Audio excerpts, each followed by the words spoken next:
All the big issues debated here at Flame 2018. Very pleased to say with me now is Mahmood Khagani, who is here representing the University of Tehran, also the Iran Chamber of Commerce as well. So two different areas that you're here talking about. Should we start with Iran and the gas market in Iran?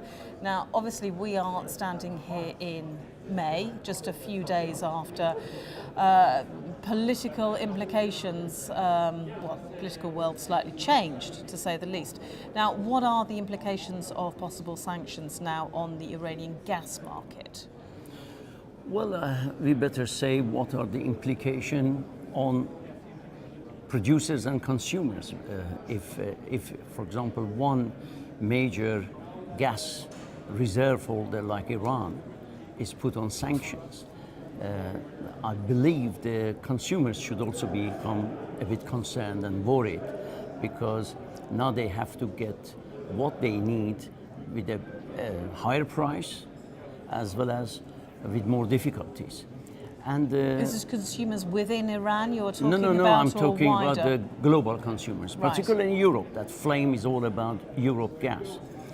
And in our view, we should really take steps not politicize gas and oil and energy in general industry. We should depoliticize it and let the economy to decide. And obviously, energy is fueling the vehicle of economic growth and creates jobs. So these kind of attitudes that we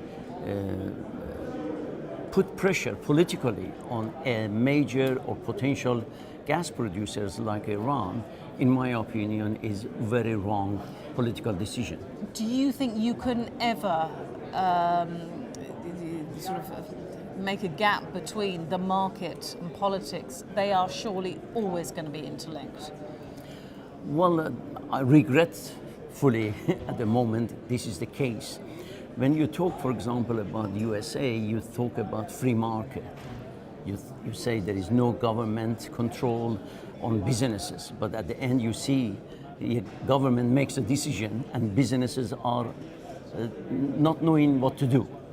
So therefore, I think we are entering a new era, and the business companies and people should really come to their sense and understanding that to limit government's power to influence their short, medium and long-term plan.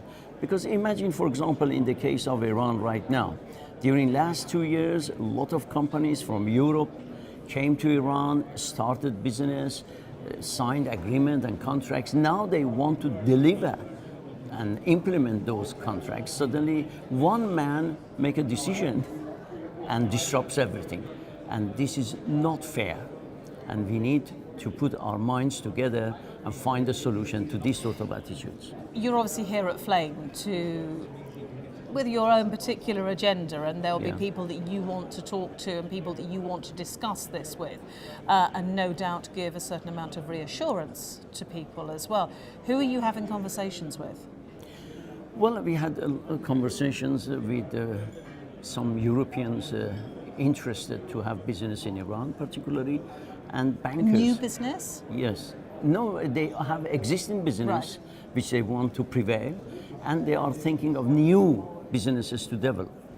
The problem at the moment is US dollars, because all the payments are through Iran revenues, which is oil and gas income, is in US dollars, and that is why US has invaded Iran economically, or using dollars as a weapon, economy as a weapon, which is not fair.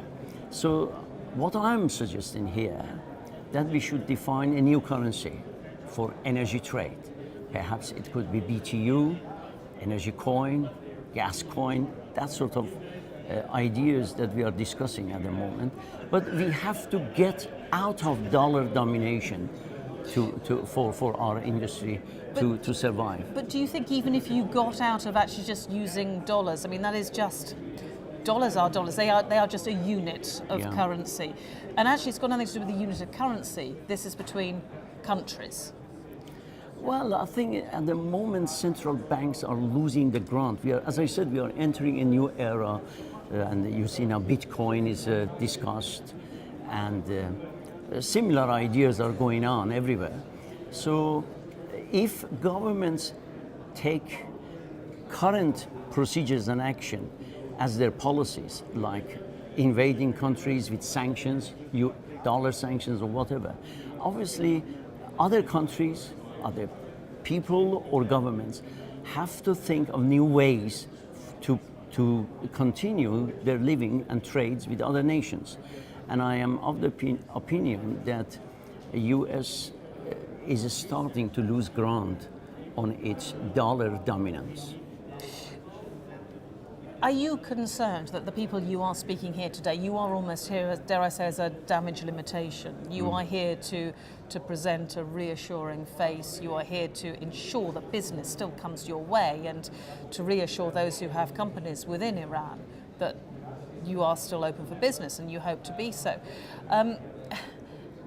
What is it that you can give, that you can say to reassure those who are looking at you and thinking, if we continue business here, then those sanctions now will then apply to us as well? The only short answer to this question is that take this nuclear agreement into consideration.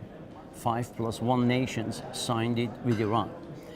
And all international organizations who are supervising it, they have said Iran has accomplished its obligations and respected its signature on the agreement.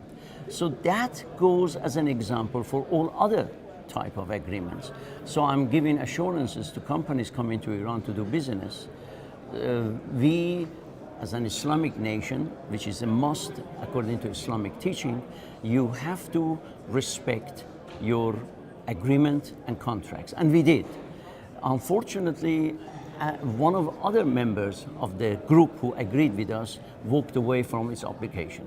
So I assure companies who want to do business with Iran, especially with energy industry, because the downstream sector in the energy industry in Iran has been now privatized, and upstream is still in the control of government, which production sharing upstream is not that easy.